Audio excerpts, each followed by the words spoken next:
I'm Jamie O'Kane, CPA, Small Business Advanced Tax Planning and Compliance Extraordinaire, and this is the Abundant Beans Podcast, the podcast that takes my love for learning what makes people tick while digging into the good, bad, and ugly of small business ownership.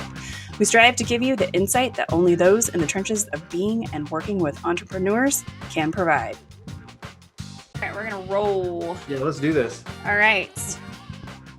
Welcome to the Abundant Beans Podcast. I'm Jamie O'Kane, your host, owner of Abundant Beans Tax and Accounting, where we give you the confidence that your tax and accounting are working for you and not against you. And today on the podcast, we have my friend Rob Trimble.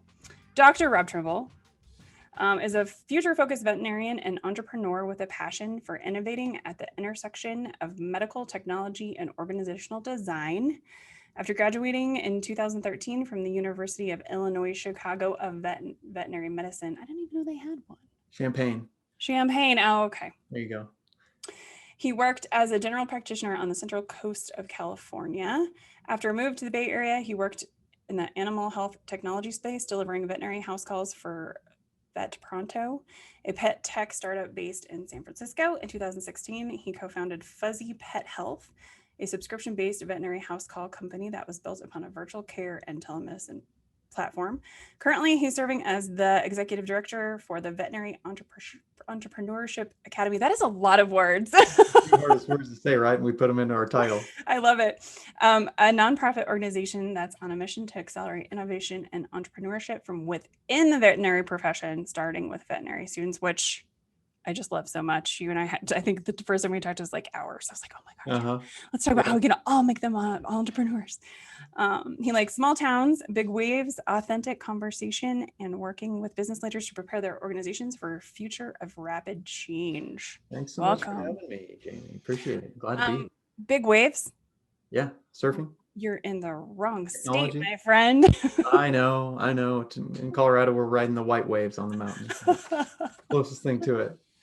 I think we can also talk about ways of innovation. That's fun too. Let's talk about that. That's really funny. Actually put my new bio that I'm a Colorado native who doesn't ski. Because people are always like, oh, you're from Colorado.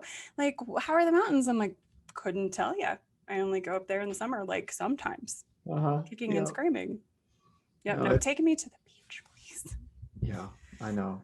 I miss it a lot. I loved living on the beach. I really enjoyed being in the Bay Area, but there's something about Colorado too, the more Midwestern community, which is really great. Yeah.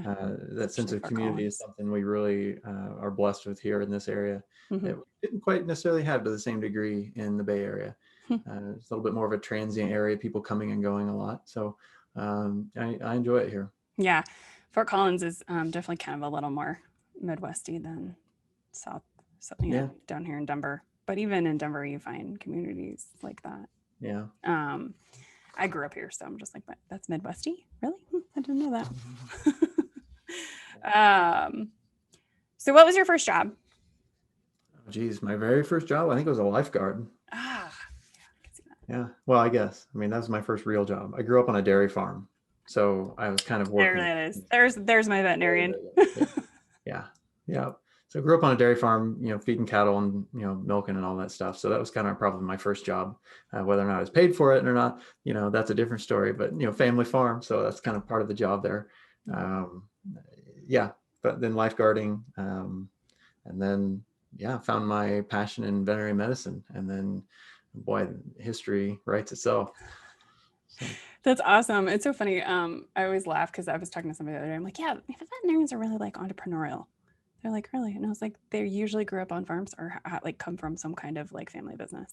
Yeah. Or at least in my experience. But I also talk to the more like the people that are innovating in the like, or the, the people that work for veterinarians and work in the space, but like not always actual in hospital docs still.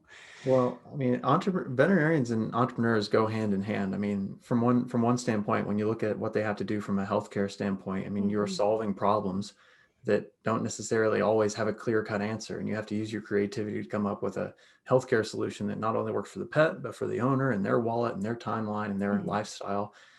So at the root of it is problem solving. And that's at the root of of entrepreneurship as well. Mm-hmm. A lot of veterinarians get freaked out because they don't have a lot of business training. Mm-hmm. So they think, well, I'm not really an entrepreneur. I don't know what I'm doing. The fun sort of light bulb moment that I get to see all the time with the students that go through the Veterinary Entrepreneurship Academy is when they realize that the way to build a new business, or the way to sort of the fundamentals of entrepreneurship, are very similar to something that they're already an expert in, which their is the model of care. scientific method. I know. You identify a problem, come up with a hypothesis, develop a test, run the test, get your solutions, and see how that makes you pivot. And it's the same thing in business development. The idea with the VEA is, we used to think about growing a small startup in the same way as, how business leaders think about growing an existing business, a larger business. That's how it used to be. We used to think they were the same thing. The general process of growing them was the same. But what we've learned is that they're actually very, very different. A large company, they generally have the playbook figured out. They know how to make money, right? It's simply a matter of getting the right people in the right spot and executing on a known business plan with known customers. But, when you're a startup, and these are the folks that you talk with too, the innovators, the ones that are starting up a family business or a new business, you don't know who your customer is right away. Right? You don't know necessarily even the value that you're trying to deliver. And so there's a lot of assumptions you have up front. And the idea is, how do you go out and engage with the market and validate those assumptions? And again, using the scientific method just applied through the lens of business. I love it. And I just think it's funny because, people are like, oh, I'm not science people or whatever. But like, if you're solving problems, you're science people. That's why I'm always just like, I'm a science nerd as well as a tax nerd, because it really is the scientific method, right? We have a problem. Can we fix it this way? Okay, maybe not. And we're just adjusting as we go. And you're right. I think entrepreneurship is very, very similar. Are we tracking what we're testing and things like that? And that's where I think a lot of us get tripped up, though, right? Are we tracking? Tracking how we testing, or are we just like continuing to go in loops? Yeah, it's a blend of science and art. Yeah. I think veterinary medicine, entrepreneurship, tax work, CPA work, it's all a blend of science and art. Yeah. It's left brain, right brain. It's exactly it. Yeah. So give us the rundown on your career journey. I kind of did that in your bio, but. Sure, yeah. Like I said, I grew up on a dairy farm, so it was a very natural progression for me to, see veterinary medicine in my career path. I started out in ag business. Quickly, within a year or so, pivoted over to animal science, and then graduated in 2013 from the U of I with a degree in veterinary medicine. Now, what was interesting was during my fourth year, I kind of had a pivotal moment, because we were going into our clinical year when we're going to be really working hands-on with a lot of pets, a lot of animals. And so I figured people should be excited. They should be happy to be doing this part, right? We've been working our whole lives up to get to this point, and it's been a ton of money to get to this point. We're finally applying said theory. Yeah, we're finally applying it, right? And so I figured people would be excited, they'd be engaged, happy to be doing it. And what I saw when we got into clinics was kind of the exact opposite. I saw a lot of misery, a lot of unhappy people, a lot of strife. And so it got me thinking, because I am an optimist. I like hanging around positive people, not that I see the world through rose-colored glasses, but I prefer to kind of be around those people, because I think that's where a lot of opportunity can bubble up when you have a sort of growth mindset, especially if you're in an environment with other people with a similar mindset. Regardless, I started thinking, if this is the way the real world looks, then when I get out from veterinary school, I'm not going to survive in that. So I need to figure out how to create my own business, my own culture, such that I'm not going to go insane, that I would actually enjoy working in this business for the next 20 years. And so it really sent me down a rabbit hole. We were talking about rabbit holes before the program started. Yeah, we were. And it really sent me down a rabbit hole of organizational design and culture and leadership. And understanding sort of how how to tweak and manage and shape the actual structure of your organization and the way you lead and manage people in your organization, such that it creates an environment within which those people can flourish, within which they can thrive. So instead of coming to work and trying to survive, they actually come to work and see themselves grow and improve and become better and healthier, and find themselves as a part of a healthy community and all of that. That's really interesting. And so, the other thing that happened around that time, my fourth year, was I recognized that the world was changing quickly. My uncle was a veterinarian. My wife is a veterinarian also. She graduated with me. Her aunt and uncle are both veterinarians. So, we've kind of seen veterinary medicine since we were both real little. And it was shocking. I think we noticed it during our fourth year, just how quickly, especially new technologies are starting to shape the profession. But also how, things like, the veterinary medicine, it's a hot space. It's a really hot space right now. There's a lot of investment coming into the space. There's a lot of people joining the veterinary space, working in the veterinary space, who may not be a veterinarian, that maybe don't even work with a veterinarian on their team, but they see the veterinary space as a good place to invest and generate returns through a business. And so we recognized that the actual face of veterinary medicine, the profession itself, was changing quickly as well. And so, all that change is uncomfortable. Change is discomfort. You experience a lot of discomfort with change. And so I remember thinking during our fourth year, if we're going to continue to experience change, which by all intents and purposes, it looks like we're going to experience not just more change, but the rate of which we're going to experience that change is accelerating as well. If we're going to experience that in our lifetime, then I figured that it would behoove me become comfortable with discomfort. So to get comfortable being uncomfortable.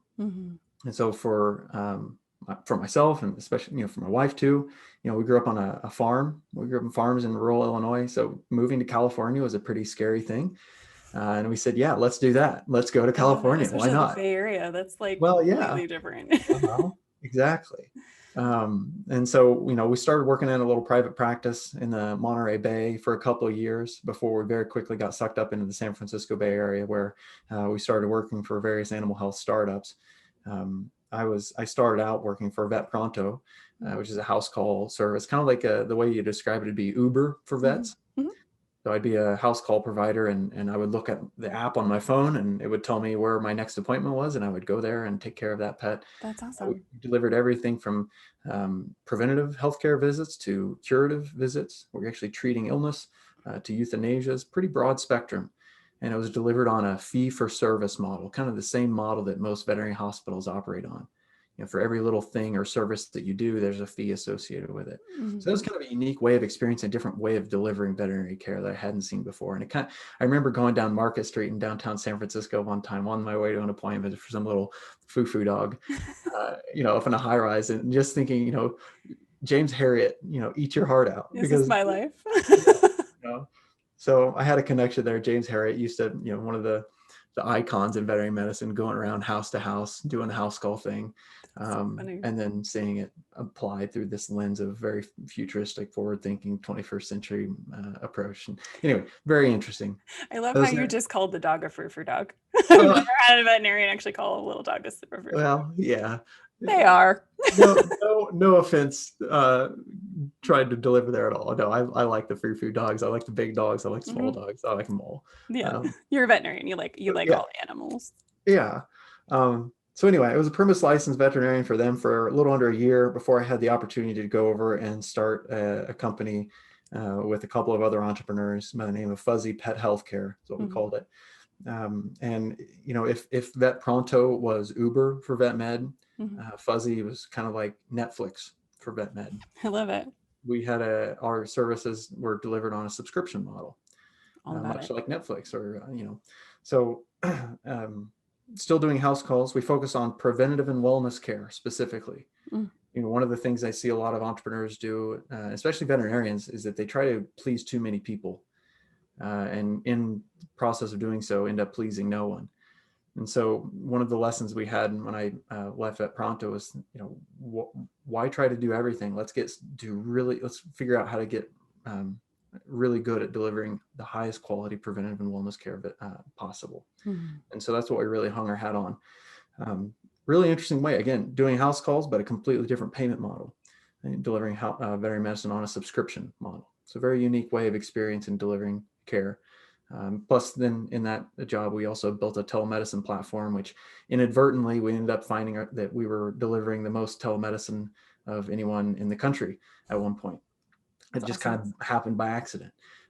So it was another interesting sort of exploration of how vet med can be delivered in an area that was very, when we first started, kind of a faux pas. Like veterinary telemedicine was still a scary thing that a lot of people frowned upon or couldn't see its potential value. But we were literally pioneering and doing a lot of that work and seeing the benefit that it can deliver for pets and pet owners. So that was kind of fun. Anyway, left Fuzzy in fall of 2018 and came over to the Veterinary Entrepreneurship Academy in January of 2019, and where I've been working with veterinary students, teaching them the fundamentals of entrepreneurship and business. I love it. It's really interesting. And you talk about, the speed of innovation. You talk about, and I keep telling people this, the accounting industry and the vet industry are they're literally on the same trajectory, like of innovation and change and, hot money coming in and like all of these, I can't tell anybody, like, I have all these emails. Hey, do you want to check out this platform? Would you like to check out this platform? We got this thing. Can you do a demo for you? And I'm like, y'all, how many receipt things do I need? And so it's very similar. And then also like the telemedicine or, whatever, like that's all just very similar to how accountants work and have worked and are learning how they shouldn't be working now. Well, I think one of the things we talked about also before we kicked off here today was that there's different types of work. There's right brain and left brain, and there's certain things that can be automated, and there's certain things that can be automated in vet med too. And so I think that's another area of overlap between maybe the tax world and the veterinary world is, and other industries are experiencing this as well, as automation continues to take away sort of the rote mechanistic labor. Previously we've had to do by hand or whatever. It's opening up time and opening up a lot of freedom for people who are practicing in these spaces to do things and to deliver services and deliver value in ways that have previously we've not been able to. So I think if you're open and willing to be able to adapt the type of work that you do and how you deliver value to customers, then you're going to be able to continue to be successful in the 21st century. I think it's the folks that try to hold on to the way it's always been done who are going to continue to struggle. Yeah, it's really interesting, especially, with COVID and the whole thing. I'm in a ton of accounting forums and, I'm just watching all these people like really struggle that, you know, only do sources in person or, you know, everything with paper or, you know, it's just like, y'all, some of us have been paperless for like 20 years. It's 1099 season. So it's the time of year where we're all trying to get our 1099s out. And I can't tell you how often people are like, what printer do you use to print 1099s? I'm like, we still are printing 1099s. Why? I haven't printed a 1099 in 10 years. You have things like DocuSign that you can just whip through them real quick. Well, there's like 3 or 4 platforms that are amazing that like will e-file them for you and email them to the recipient. It's the literalist no-brainer. Yeah. And I'm just like, why? You can still print them? Why? Why are you doing this? You know, the hours and hours and hours doing 1099s. I remember this. I've done this. And no. Yeah. Oh my gosh. Yeah. No, it's hard enough to get all the proper inputs to run them. And now we're like dealing with printers on it.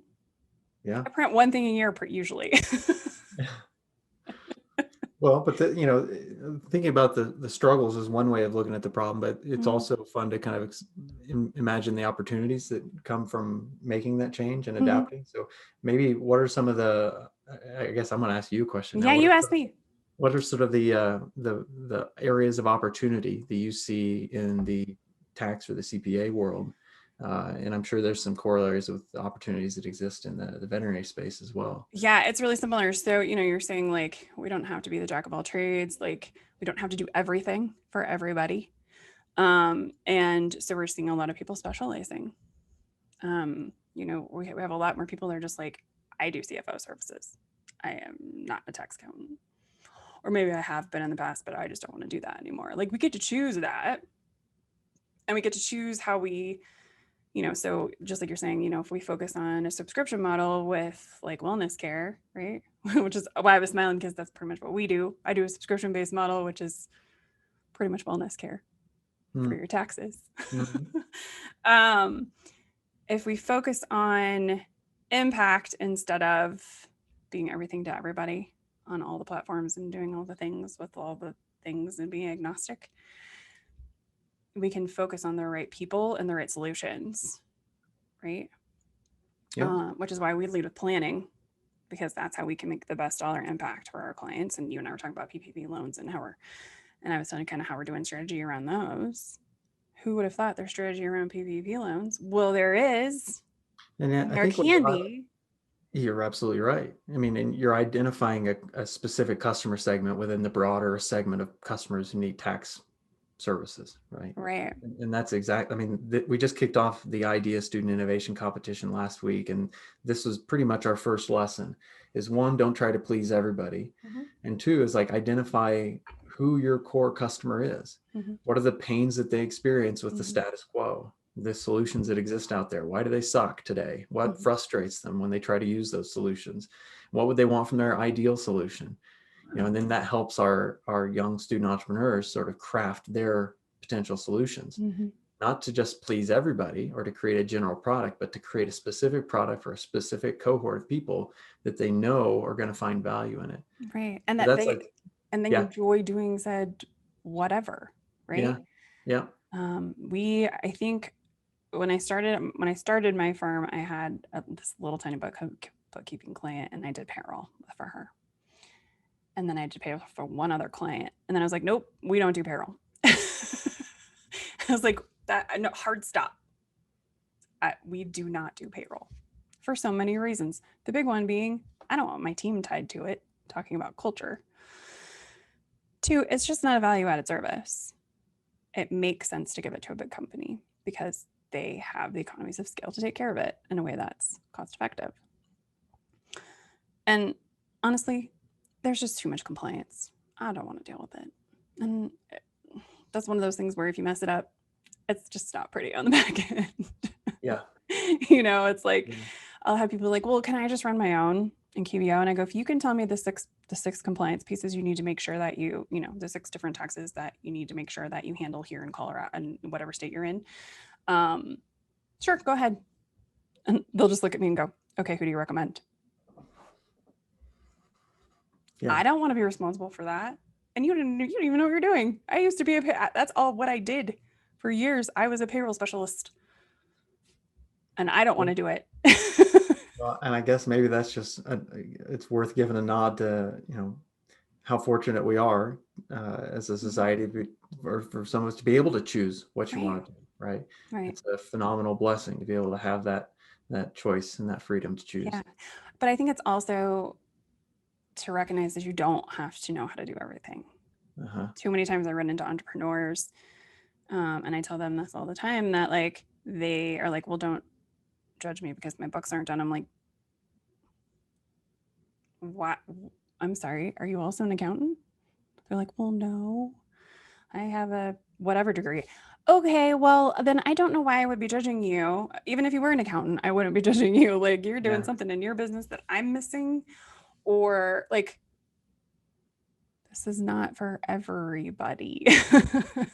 I tell you, that definitely resonates with me because, going through veterinary school, and I know a lot of some fellow veterinarians would probably agree with me that, when you're trained to be a veterinarian, you're kind of trained to be the smartest person in the exam room, Mm-hmm. right? You're the one that knows the medicine, knows the healthcare, the best pathway forward. You simply are there to kind of give orders and tell what needs to be done. Mm-hmm. So you're trained to be the smartest person in the room. When it comes to entrepreneurship, right, and this is another one of those key lessons we just talked about, is the idea is with, especially with a new business, you're starting with hunches, you're starting with a guess. And so the idea that you know everything from the beginning is complete opposite. Mm-hmm. The idea is like when you start, you're very aware that you don't know everything.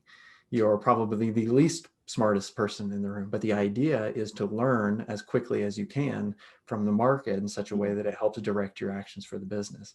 So a lot of veterinarians come over or veterinary students, when they're first starting to get into entrepreneurship education, there's this almost imposter syndrome And I know I've experienced that too, going through my Me career. too. Oh yeah. So it's like, don't worry about the imposter syndrome. If you think you know everything, then you're already wrong.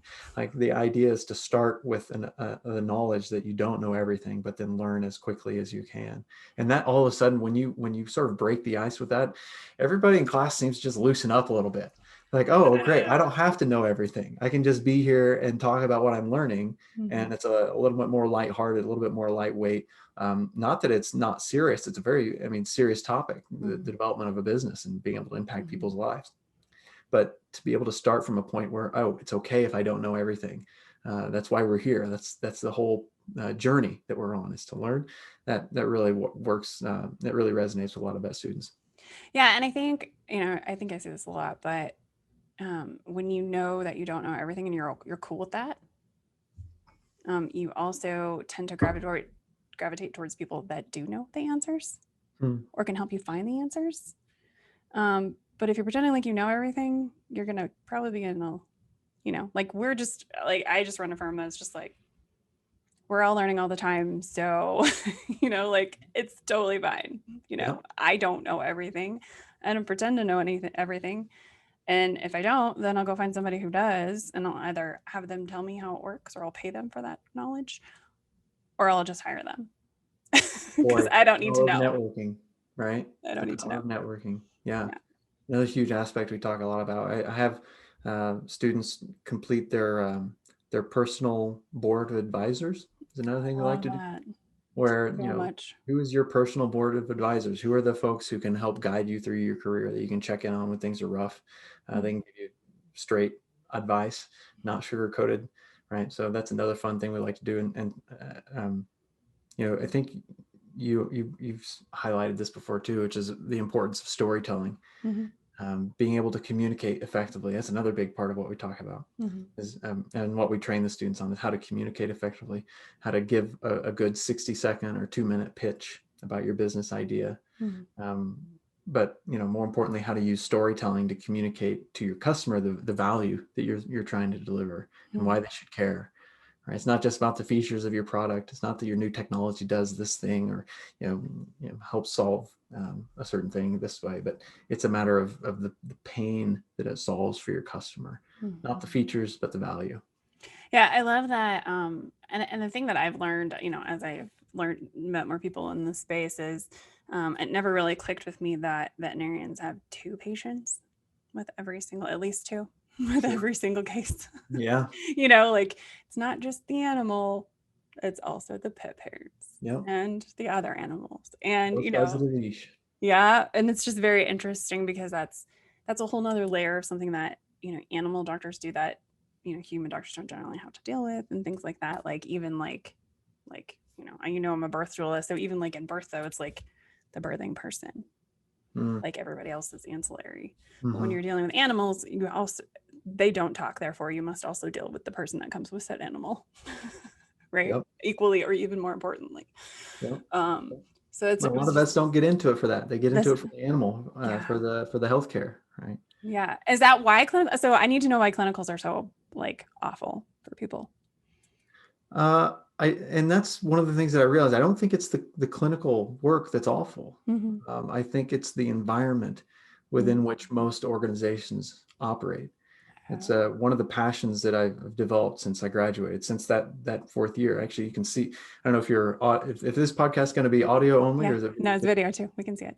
So you can see on the thing behind me there, it's I've got a poster on the wall behind me. It's the very first organizational chart. It's from 1855. I was wondering what that was. I kept looking at it like, what is that? Is it like so you can see a floral thing? President, the board advisors. General supervisor and all of his supervisors that have their small teams out here made up of employees.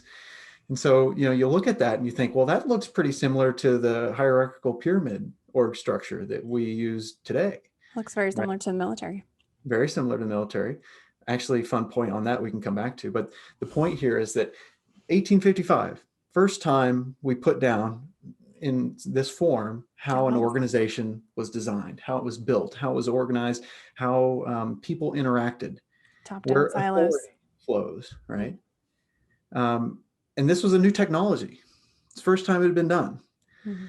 And so it worked really, really well. And, we have a lot to be thankful for this model. I actually called it scientific management. It was the name for it, scientific management, right? Where you We're just going to put get scientific on it. yeah. I mean, it was, and you could be relatively straightforward scientific with it because it was built for a time where the business climate was relatively stable. It wasn't changing a lot, right? Mhm. You could build a factory and know that the next 5, 10, 15, 20 years, that factory would probably still be operational, could be profitable. But when you look at today's business environment, it's marked by rapid disruption, significant change, Mhm. right? Um, and so the question is does this technology still serve us? This was built for efficiency and for Mhm. predictability. And not that that's not important in businesses today, it is. But Mhm. what has also become important, and the relative degree to which I think is dependent upon what environment or what industry or profession you're in, Mhm. what has also become important is the ability to adapt and respond to that change. The resiliency. Yeah, exactly. And so the business environment has changed dramatically, yet Mhm. the way that we design our organizations has stayed relatively the same for the last 150 plus years. Mhm. Right? And so there's a vanguard group of organizations that are considering this and that are trying to organize their businesses and their groups of people that are coming together in the pursuit of a common passion, common purpose. They're trying to organize them in a different way. And so, let's take it back to my fourth year of veterinary school. It was being trained as a doctor, right? To use the data, to use science to help you figure out problems. And you're trained to also look for the root cause, the root problem of a healthcare issue. Don't just treat the symptoms. You want to be a good doctor, treat the root cause. Right. And so when I looked around at what I was experiencing at school, I looked at it like a symptom, right? This poor well-being in the workplace was a symptom. And so what's the cause? What's the root cause?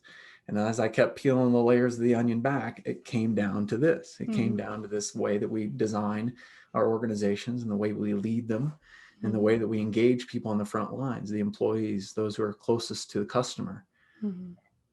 Do you want them to just show up and do the work, punch the clock, or do you want them to actually engage in the process of developing a business and So you want solving them to problems? use their brains Their brain, right? instead Yeah. of put widget A on widget B, because Mm-hmm. that's what those people at the end are only, that's all they're doing. Exactly. And so there's this new model that's coming out that's less hierarchical and more networked, I would say is a good way to describe that shift from an org design or org structural standpoint, maybe more toward a networked structure, more peer-to-peer, where your peers hold each other accountable, where your peers hold each other accountable in terms of their job performance, where individuals can set their own job descriptions, they can set their own salaries. Like that's crazy talk for most people. I You say, love set it. your own salaries. That's great. We're going to have someone that's going to go off and pay themselves $1 million. Well, that's not the case because again, in this new structure, there's new different structures and new different practices that leaders are using to sort of maintain the chaos, so to speak. If in this new model, if you're picturing people running around a lot of different directions with arrows pointing everywhere, that's not it at all.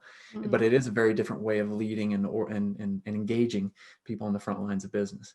I love it. And it's people working in what they like to do, and it's working in what they're really good at, right? And their highest and best usually.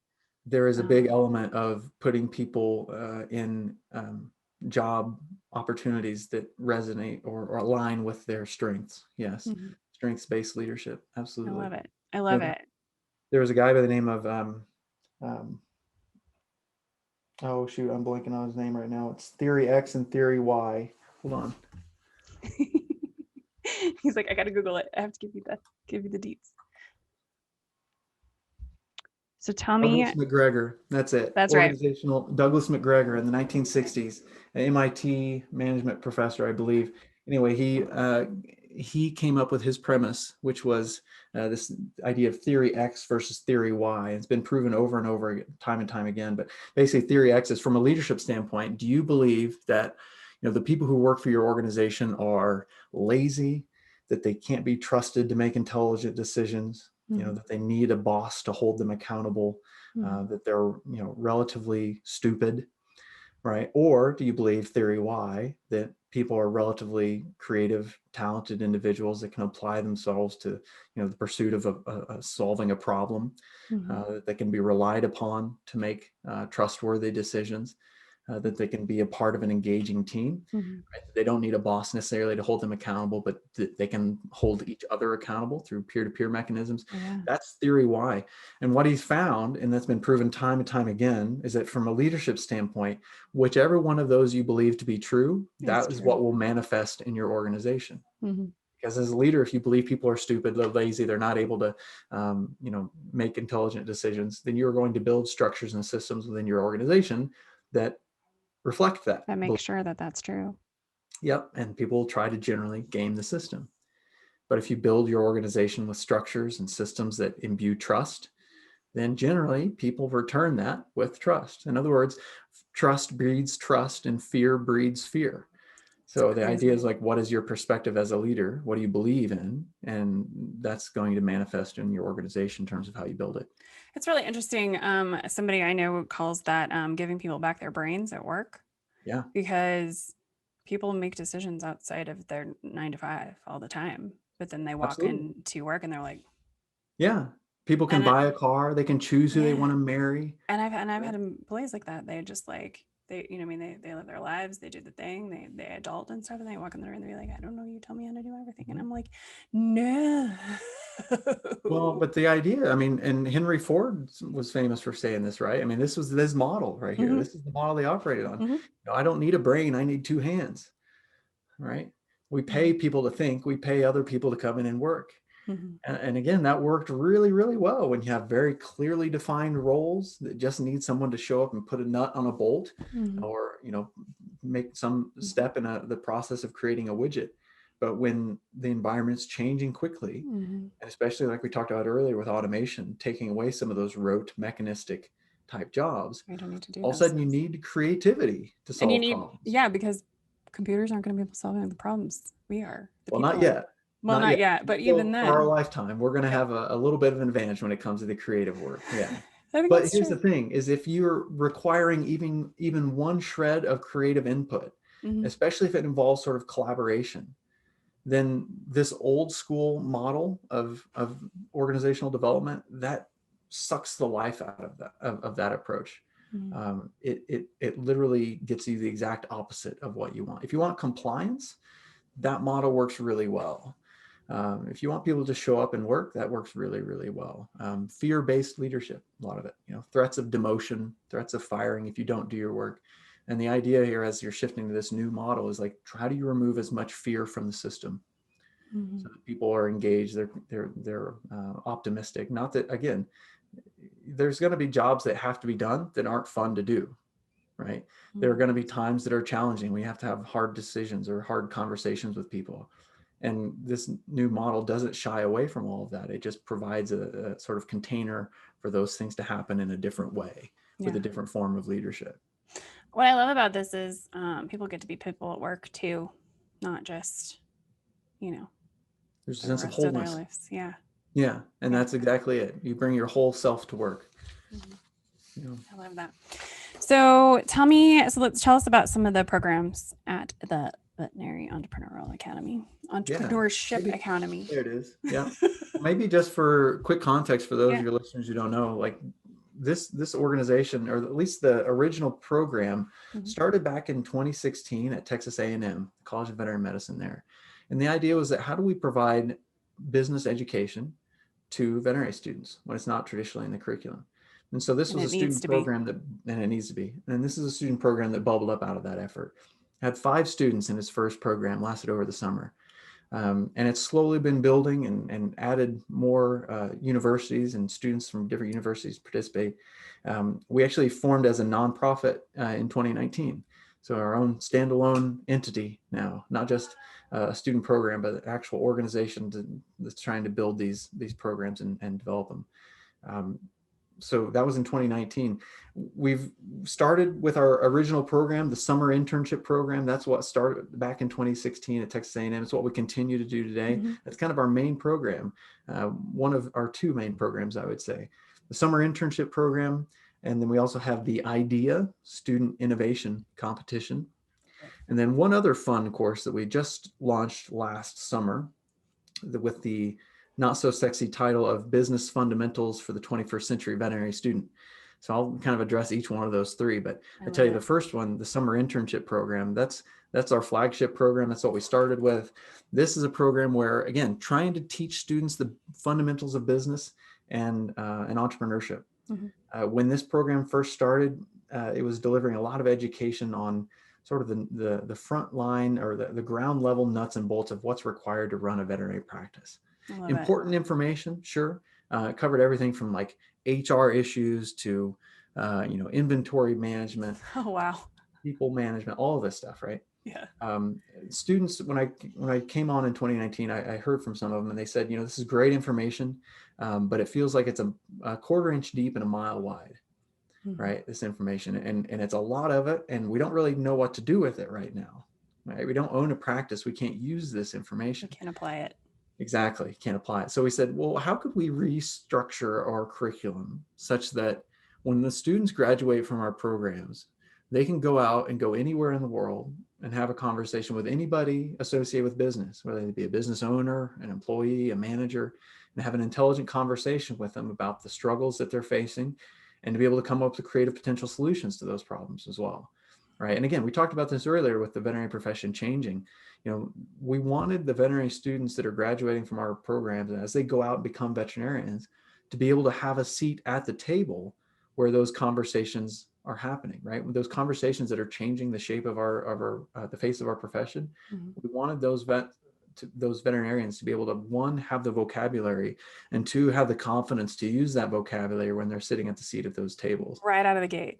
Right out of the gate. Exactly. I love that. And so that's what kind of forced us to rethink about shaping our curriculum around the core fundamentals of entrepreneurship and what's required to build a business from scratch. I love it. So that's what we focus on now. And the summer internship program provides it's a 10-week curriculum kind of on those topics, those core fundamentals. Mm-hmm. But the unique thing about it is, again, back to the application of that knowledge.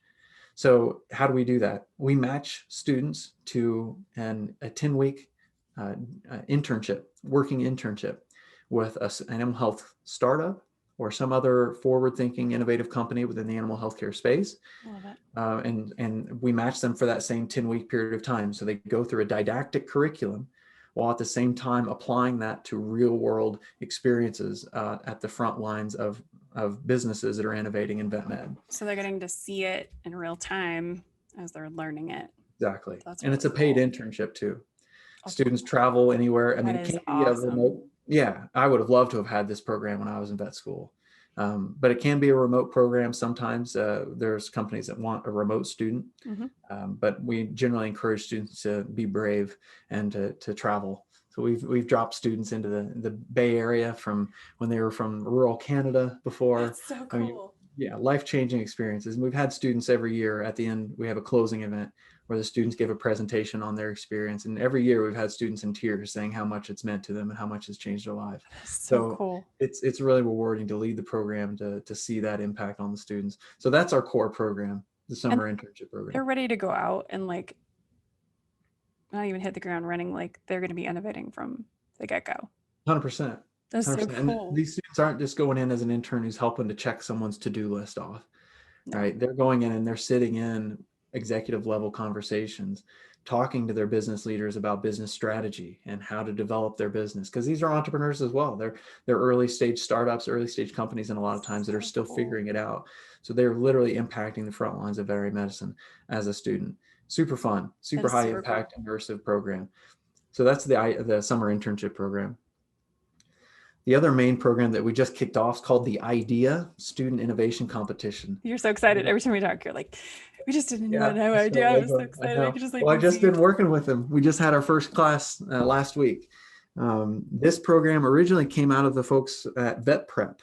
They make it's a software company that creates test quiz questions for the NAVLE, the National Boards for Veterinary Students, helping them train for that. Anyway, this was a program started by those guys. They just worked with us last year to kind of move it over so that we could run it and continue to grow the program. And the idea, well, here's the way to describe this. In the summer internship program, students are working on someone else's business and someone else's problem, right? With the idea competition, it's you're working on your own idea, your own problem. Cool. So if you have a business idea or some innovation that's been sticking in the back of your head as a veterinary student, say, man, someday I'd like to do that. That's exactly what this program is trying to do, to help you go from idea to a prototype, and ideally the formation of a company with paid customers, and you're off to the races. This is what happened last year, actually. Our top 3 finalists all finished the program with an established business, with a fleshed out business plan, and startup funding to get going. And that's thanks to cool. Merck Animal Health is one of our big sponsors for the prize money for that. And so they've been a big supporter over the last few years. And again, life-changing, right? Seeing the students going out and literally impacting the profession. Super fun. Anyway. So cool. Yeah, that's the idea. It takes place over the spring semester this year. We just started, and it's going to go all the way through the summer. And then we're going to have a pitch competition at the end of the program where those top 3 teams will compete. They'll have a pitch competition, and they'll compete for that $17,500 worth of prize money that they'll share. So cool. Yeah. Super fun. Super fun. I love that. Yeah. All right. And then business fundamentals. Yeah, the last course. I had really a great couple of students join me this last summer. Jaden Robert, who's I think a 3rd year this year at Cornell Veterinary School, and Shanav Second, who is a 4th year veterinary student at Colorado State. They joined me helping out. Rammies. Sorry. Go Rams. Yeah, the Rams. There you go. I'm a Ram, so I have to say it. So they helped me out a lot this past summer. And, when Jaden joined, she's like, a lot of, the reason she joined is because her summer internship plans had been disrupted by COVID. Mm-hmm. And she said when she joined helping me at the VEA, she said, there's a lot of my colleagues that would love to be able to take this program as well, but we can't match them all to internships. We don't have enough internships. So what do we do? And that was the idea behind this new course. How do we take some of the didactic curriculum from the summer internship program and still make it available to students, even if we can't match them to an internship? Mm-hmm. This was a super fun course. It took place kind of in tandem with the summer internship program. It was 6 weeks long, but we invited anyone from all over the world, any veterinary student, to be able to apply. Oh, that's cool. We tracked over 270 students to it in the very first year. We threw this course together in like 3.5, 4 weeks. It was insane. That's awesome. This video lecture series. Anyway, we crowdsourced, let me step back. We said, how do we provide this experiential education for these students if we can't match them to an internship? Well, we went to our commercial partners in the summer internship program and it said, look, we've got over 270 students that are interested in this, that want to help solve problems. Give me a problem that you would like a crowdsourced set of solutions to from veterinary students. And so we actually had a set of real world problems from our commercial partners that we turned over and created this sort of global hackathon on steroids almost, where these students were learning entrepreneurship stuff, but then again, we're mashing them into small groups of very diverse students. Some were joining from Africa, some were joining from Europe, United States, Canada, all over the place joining, and we put them into small teams and they work collectively and collaboratively on these problems that we've sourced from the front lines of veterinary business. So that was another free course that we offered up for students last year during the summer. That's so cool. Super fun. Yeah. Oh my gosh, I love it. All right. All right. Before I ask my last question, what is the easiest way for people to find you? Yeah. Well, currently we're accepting applications for the summer internship program. So if you're a veterinary student from an AVMA accredited veterinary college and you want to participate in this program, jump onto our website, vea.vet. There's a section there for students where you can go and sign up. And similarly, if you're a company and you're thinking, man, I would love to have access to a creative, hungry veterinary student, get some of that veterinary perspective for my business to help develop. And it could be anything from product development to, data entry, to coding, to marketing and customer discovery. We're embedding veterinary students to do projects just like that. And so if you're a company that can see value in that as well, we encourage you to reach out to us as well on our website, vea.vet, we're going to be beginning the match process here when March comes around. All right. Well, this will go up in just a couple of weeks, so it should be good. Awesome. So my final question for you is, what is the one set of skills that you would recommend a vet student or a current doc acquire that wants to start their own practice? One set of skill. One set skill. There's so many. I know. I'm trying to like go through the list in my head of all the things that we cover.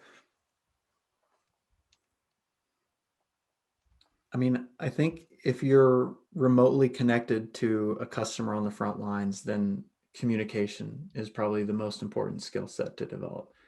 And under that umbrella of communication is a whole host of things, from storytelling, communicating about your brand and brand identity, to talking about the value. But ultimately, you're going to have to communicate with somebody in order to drive your business forward. You can do a lot of thinking in a box, but until you get out of the room and actually engage with real customers, you're just doing that. It's just thinking.